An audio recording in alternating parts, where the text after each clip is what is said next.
اللہ اللہ اللہ اللہ۔ السلام علیکم ورحمۃ اللہ وبرکاتہ۔ محترم ناظرین و سامعین کرام، اللہ تبارک تعالیٰ نے ہم سب کے جسم کے اندر گوشت پوشت کا ایک لوتھڑا دل رکھا ہے۔ اگر یہ صحیح ہوتا ہے تو ساری چیزیں صحیح ہوتی ہیں، اور اگر یہ خراب ہوتا ہے تو اعضائے جسم اس کے اوپر بھی اثر انداز ہوتا ہے۔ اگر ظاہری طور پر وہ صحیح ہے تو ہمارا جسم بھی صحیح رہتا ہے اور ہم صحت مند تندرست رہتے ہیں، توانا رہتے ہیں، طاقتور رہتے ہیں۔ اسی طرح سے اس کی باطنی ایک خرابی ہے کہ اگر باطن کے اعتبار سے دل بھی صحیح رہے تو ہم ہر طرح کی آلائشوں سے، ہر طرح کی گندگیوں سے اور ہر طرح کی غلاظتوں سے پاک صاف رہتے ہیں۔ اگر باطنی طور پر دل خراب ہو جائے تو پھر یہ بھی روح سمجھیے کمزور ہو جاتی ہے، روح بیمار ہو جاتی ہے۔ تو جس طرح سے ظاہری طور پر قلب اگر صحیح رہے تو ہمارے جسم پر اثر انداز ہوتا ہے کہ جسم توانا و طاقتور ہوتا ہے، اسی طرح سے اگر باطنی طور پر قلب صحیح رہے تو ہمارا ایمان مضبوط رہتا ہے اور ہمارے اعمال، ہمارے کردار سب اچھے رہتے ہیں۔ لیکن اگر وہ باطنی طور پر خراب ہو جائے اور باطنی یعنی اندرونی طور پر اگر وہ کسی آلائش اور کسی گندگی کا شکار ہو جائے، ہمارے دل کے اندر غلط چیزیں گھس جائیں تو پھر وہ قلب ہمارے روح کو پراگندہ کرنے لگتا ہے، اور وہ پراگندہ کس چیز سے ہوتا ہے؟ گناہوں کے ذریعے سے ہوتا ہے۔ تو دل ایک آئینہ ہے جس کے اندر اللہ تبارک تعالیٰ کی معرفت کے عکوس آتے ہیں، ان کے عکس دکھائی دیتے ہیں، اور اس کے خلاف گناہ ہے کہ گناہ کے ذریعے سے دل کے اندر ایک پردہ چھا جاتا ہے، اور اس گناہ کی وجہ سے وہ معرفت حقیقی کا عکوس ہمارے دل پر جلوہ فگن نہیں ہوتا اور وہ دکھائی نہیں دیتا۔ سمجھیے گناہ کی نحوست کی وجہ سے دل کے اندر ایک پردہ حائل ہو جاتا ہے جس کی وجہ سے معرفت الہی نہیں ہوتی۔ اس لیے سب سے پہلے ہم سبوں کو چاہیے کہ اگر انسان ہے، انسان سے گناہ ہوتا ہی رہتا ہے، کوئی انسان ایسا نہیں ہے جس سے گناہ صادر نہیں ہو۔ ہاں، سب سے اچھا انسان وہ ہے کہ جس سے گناہ ہوتا ہے وہ توبہ کرے، اور حقیقی توبہ کرے، دکھلاوے کا توبہ نہ کرے۔ دکھلاوے کا توبہ یہ ہے کہ بس اللہ کے سامنے توبہ کر لیے، ہاتھ منہ پر مار لیے اور پھر توبہ ہو گیا، یہ توبہ نہیں ہے۔ توبہ کا مطلب یہ ہے کہ اس کو اپنی زندگی سے بالکل نکال دینا، اس کی طرف جھانکنا ہی نہیں، دیکھنا ہی نہیں۔ تو برائی کے ذریعے سے انسان کے دلوں پر ایک پردہ حائل ہو جاتا ہے، جس کے ذریعے سے اللہ تبارک تعالیٰ کی معرفت سے انسان دور ہو جاتا ہے اور اللہ تبارک تعالیٰ کے غیظ و غضب کا شکار ہو جاتا ہے۔ اور کوئی اگر گناہ گار ہے، گناہ کر لے تو اسے توبہ کرنا چاہیے۔ توبہ ظاہری طور پر نہیں بلکہ حقیقی طور پر توبہ ہونا، اور توبہ کے لیے 3 چیزیں ضروری ہیں۔ پہلی چیز تو یہ ہے کہ توبہ کرے تو کس چیز سے توبہ کر رہے، اس کی کیا خرابیاں ہیں، اس چیز کا علم ہونا چاہیے انسان کو۔ اس لیے جب تک اس چیز کا علم نہیں ہوگا تو صحیح طور پہ توبہ نہیں کر سکتا۔ اس لیے قرآن و حدیث کے اندر جو گناہوں کی قباحتیں اور ان کی مذمتیں اور ان کی شناعتیں اور ان کی خرابیاں بیان کی گئی ہے، اس کو مطالعہ کرے، پڑھے، یا پھر جو جاننے والے ہیں ان سے پوچھے کہ گناہوں کی خرابی کیا چیز ہے۔ جب ان کو معلوم ہو جائے گا کہ گناہ کتنی خراب چیز ہے اور اس سے کتنا نقصان انسان کو پہنچتا ہے، وہ اللہ سے دور ہو جاتا ہے، اللہ کی رحمت سے دور ہو جاتا ہے، اور وہ سمجھے گنہگار اللہ کا باغی ہو جاتا ہے۔ تو جب تک اس چیز کا اسے علم نہیں ہوگا تو صحیح طور پر، حقیقی طور پر توبہ نہیں ہو سکتا۔ اس لیے سب سے پہلے اسے گناہوں کے بارے میں علم حاصل کرنا کہ گناہ کتنی خراب چیز ہے اور کتنی مہلک چیز ہے۔ اگر معلوم ہو گیا تو سمجھیے ایک جز مکمل ہو گیا۔ پھر دوسری جز یہ ہے کہ آدمی جب توبہ کرے تو اس کے اوپر ندامت رہے اور وہ نادم ہو اپنے اعمال پر، اپنے گناہ پر شرمسار ہو۔ اس کی مثال اس طرح سے ہے کہ جس طرح سے ایک آدمی کہ جب اس کو پھانسی دی جانے والی ہو اور اس کو پھانسی کی طرف لے جایا جا رہا ہو اور اس کو بتا دیا گیا کہ تم کو پھانسی دیا جانا ہے، تو اس شخص کی حالت کیسی ہوتی ہے؟ اس شخص کی حالت یہ ہوگی کہ بڑا رنجور ہوگا، بڑا غمگین ہوگا اور غم و فکر میں ڈوبا ہوا ہوگا۔ اس کی آنکھیں اس سوچ و فکر میں سوچتے سوچتے آنکھیں اندر چلی گئی ہوں گی، اور اس کے چہرے سے حزن و تأسف ٹپک رہا ہوگا، غم جھلک رہا ہوگا، دکھائی دے رہا ہوگا۔ اس کو کوئی چیز اچھی نہیں دکھ رہی ہوگی، کیونکہ ہر کسی کو اپنی زندگی سے اور اپنے جان سے محبت ہوتی ہے۔ تب اس کو یہ فکر ہوگی کہ ہم تھوڑے دیر میں ختم ہو جانے والے ہیں، پھانسی دے دیا جائے گا، تو بڑا مغموم ہوگا، بڑا مغموم اور بڑا غمگین ہوگا۔ تو اس طرح سے جو توبہ کرنے والا ہے اس کے اوپر بھی یہ ندامت رہنا کہ ہم اگر توبہ نہیں کرتے ہیں اور گناہوں میں ملوث رہتے ہیں تو ہمارا رب ہم سے روٹھ جائے گا، ہم رب سے دور ہو جائیں گے، اور جب رب سے دوری ہوگی تو کتنا انسان کو غم ہونا چاہیے، کتنا اسے تکلیف ہونی چاہیے کہ ہمارا معبود حقیقی، ہمارا محبوب حقیقی خود ہی ہم سے روٹھ گیا، ہم سے دور ہو جا رہا ہے۔ تو پھر انسان کو جتنا بھی تکلیف ہونی چاہیے اور غم ہونی چاہیے اسے وہ سمجھ سکتے ہیں کہ بہت ہی غمگین ہونا چاہیے کہ ہمارا رب جب روٹھ گیا تو اس سے بڑھ کے اور کیا تکلیف ہو سکتی ہے۔ اسی لیے توبہ کرتے وقت ان کو چہرے پر ندامت رہنا، آنسو ندامت کے بہتے رہنا اور وہ مغموم رہنا۔ اور تیسری چیز جو ہے توبہ کے لیے وہ یہ ہے کہ وہ پھر اس کام کی طرف، جس چیز سے وہ توبہ کیا ہے اس کی طرف نہ لوٹے، رجوع اللہ کرے اور گناہوں کو بالکل ترک کر دے۔ جیسے مثال کے طور پر اگر کوئی جا رہا ہے راستے میں اور سامنے اژدہا ہے یا سامنے میں شیر ہے تو وہ اس کی طرف نہیں جاتا بلکہ اس سے پیچھے ہٹتا ہے،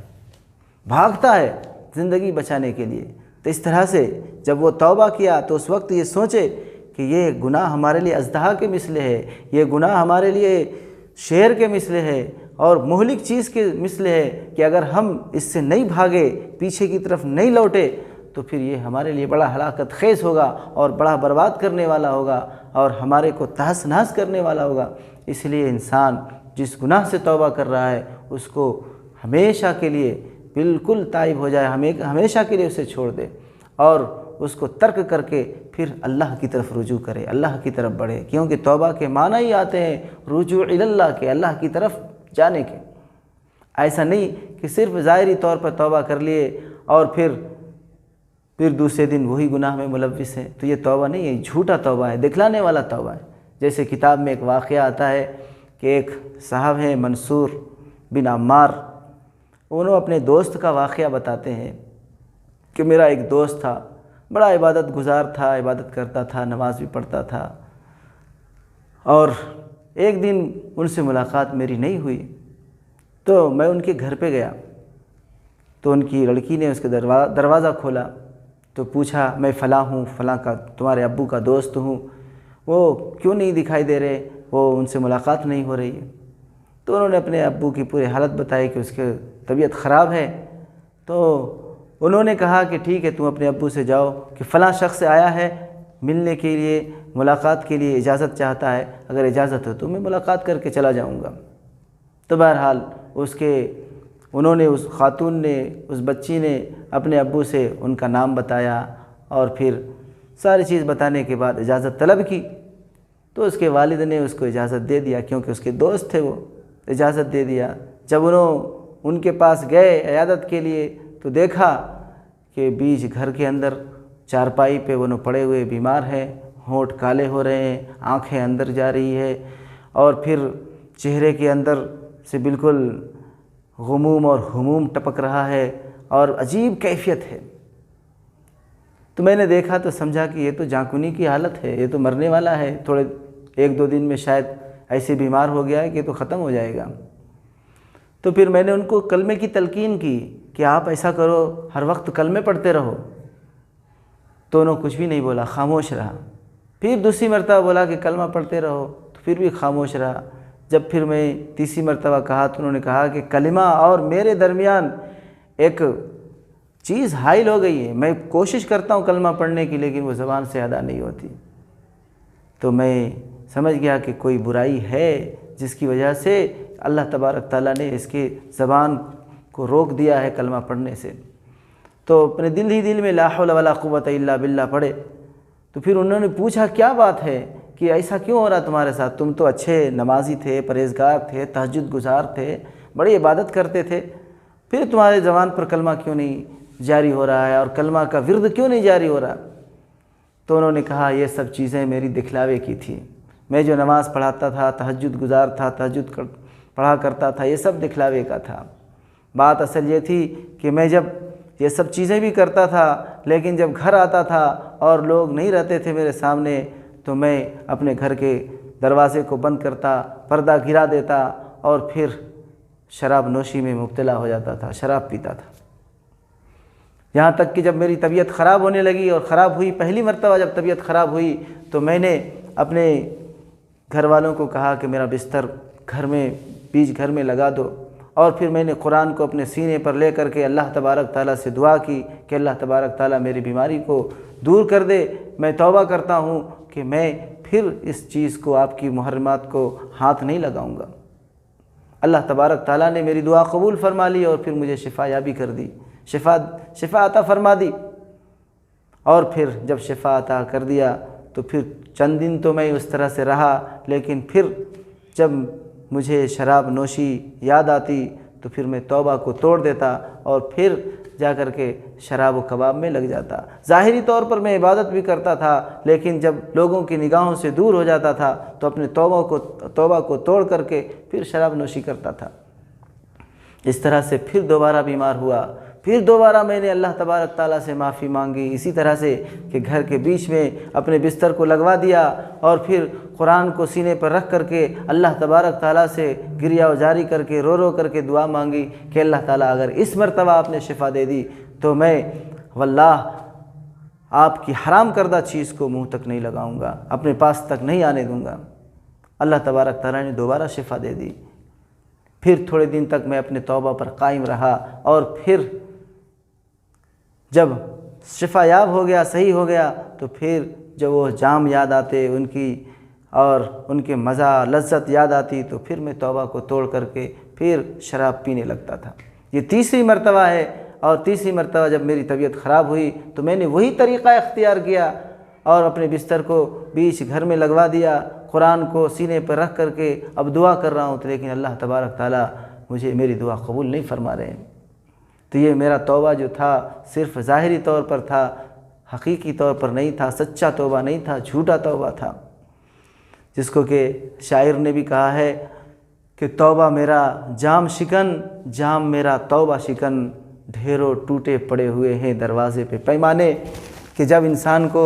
ایسا توبہ نہیں ہونا چاہیے کہ جب اللہ تبارک تعالیٰ یاد آئے تو ہم جام کو توڑ دیں اور جب جام یاد آئے تو ہم توبہ کو توڑ دیں، یہ تو جھوٹا توبہ ہے۔ بلکہ توبہ اس طرح سے ہونا چاہیے کہ جس گناہ سے آپ توبہ کر رہے ہیں، ہم توبہ کر رہے ہیں، تو اس گناہ کی طرف پھر نہیں جانا، اور اگر پھر گناہ کی طرف جاتے ہیں تو مطلب یہ ہوا کہ آپ نے سچا توبہ نہیں کیا۔ تو بہرحال انسان سے گناہ ہوتے ہیں اور انسان گناہوں کا پتلا ہے، اور وہ انسان جو گناہ نہ کرے وہ انسان ہو ہی نہیں سکتا، وہ تو فرشتہ ہوگا۔ تو لہذا سب سے بہترین گنہگار وہ ہے، حدیث میں آتا ہے، جو توبہ کرنے والا ہو اور توبہ کر کے اللہ کی طرف رجوع کرنے والا ہو، اور اللہ کی طرف رجوع کرتا ہے تو اللہ تبارک تعالیٰ اس توبہ کے ذریعے سے اس کے گناہوں کو معاف فرما دیتے ہیں۔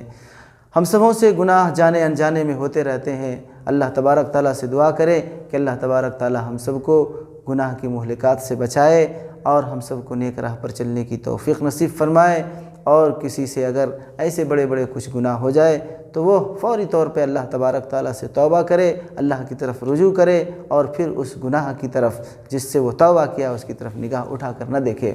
اللہ تبارک تعالیٰ ہم سب کو کہنے سننے سے زیادہ عمل کرنے کی توفیق نصیب فرمائے۔